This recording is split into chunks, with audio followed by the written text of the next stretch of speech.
this is the first time I've said this, and for those hotel workers and people that get tips, you're going to be very happy, because when I get to office, we are going to not charge taxes on tips, people making tips.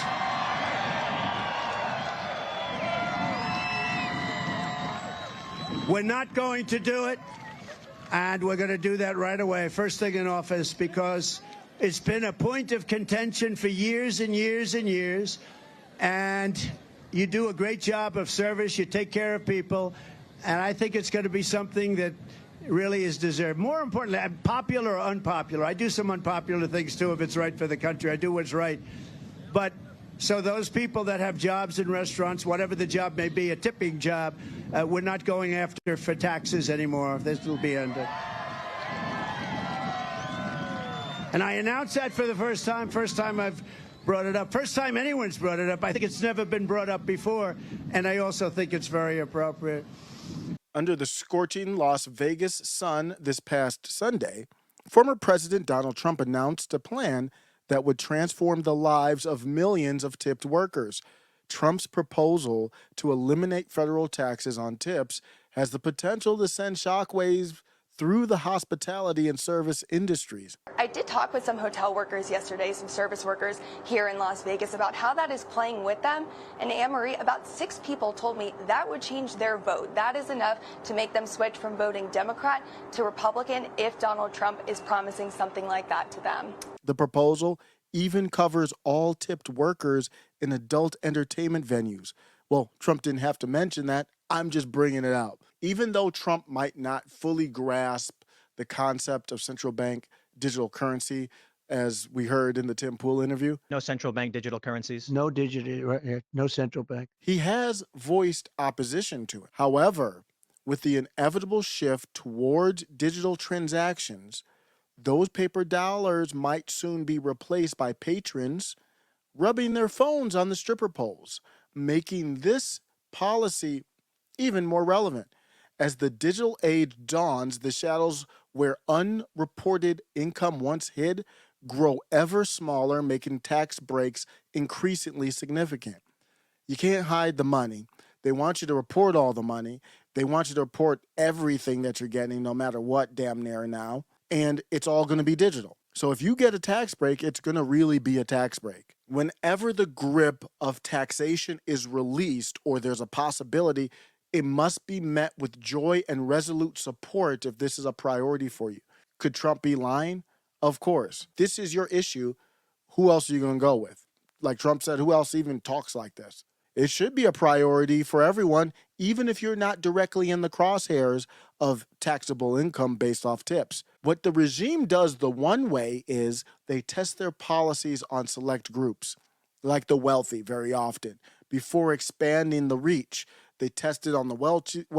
The wealthy pretty much skirt the laws, but now it's precedent. So now we break it down and pass it on to everyone. Same thing has to be done here. How do you think we're going to eliminate, if that's possible, income tax? Well, let's first start with eliminating the tax on tips. That's a good start. That's directionally sound. Going back to the history of the federal income tax, the original intent of the U.S. federal income tax, it was established by the 16th Amendment in 1913. It was to tax the wealthy. Initially, the tax rates were low and only applied to the highest income earners. The first federal income tax was introduced in 1861 to fund the Civil War. It was repealed, but then, like the Terminator, it came back with a vengeance in 1913. As Milton Friedman once said, nothing is so permanent as a temporary government program, and it's still here today. So it wasn't that long ago that this madness of taxing tips began. The federal government literally going into your wallet and stealing your money with little return for you, the workers. The legislation that forced all tipped employees, from waitresses to, if there are bell attendants, in Vegas there are a lot of bell attendants in Vegas. That's basically where all of them are, in these highfalutin hotels. But they're not everywhere like they used to be.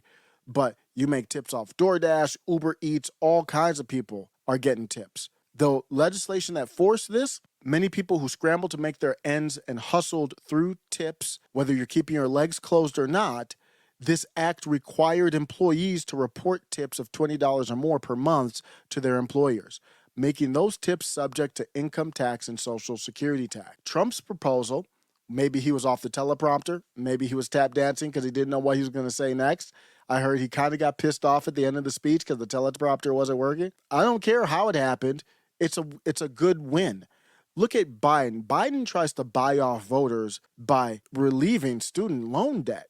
It solves no long-term problem. It's rewarding his regime shills. It's not like it applies to everyone. You hard workers that never went to college or you paid off your loans, you take this L. Everyone else, fine.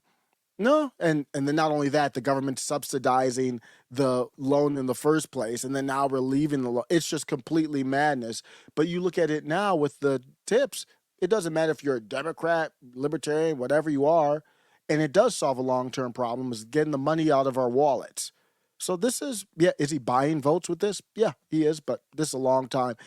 No new taxes, no taxes. Politicians have been doing that forever. If you want to get the government out of your bank account, then you've got to give a clear mandate through voting at all levels.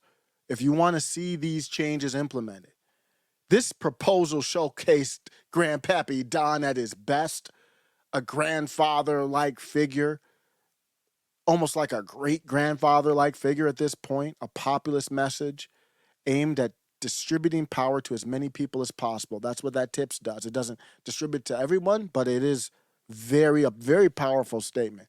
It's a strategic move. Look at, it's paired with his engagement with younger voters on platforms like TikTok. The growing cultural acceptance of supporting Trump openly, him going on TikTok, also saying tip workers, we're going to stay away from your money. That's all, they all pair well together like a steak and a red wine. You've got people like 50 Cent, Benny the Butcher, Amber Rose, others who are openly supporting Trump. It's hard to imagine anyone in the tipping industry favoring the last 4 years under Sleepy Joe, showering with allegedly his daughter Joe, mumbling Joe, the shat in pants Joe, trying to find the seat to sit down when nobody else was sitting down and everybody looked at you like you were a clown because they didn't know what the hell you were doing, Joe. The whisk away Joe, walked away by Jill Joe, his handler Joe.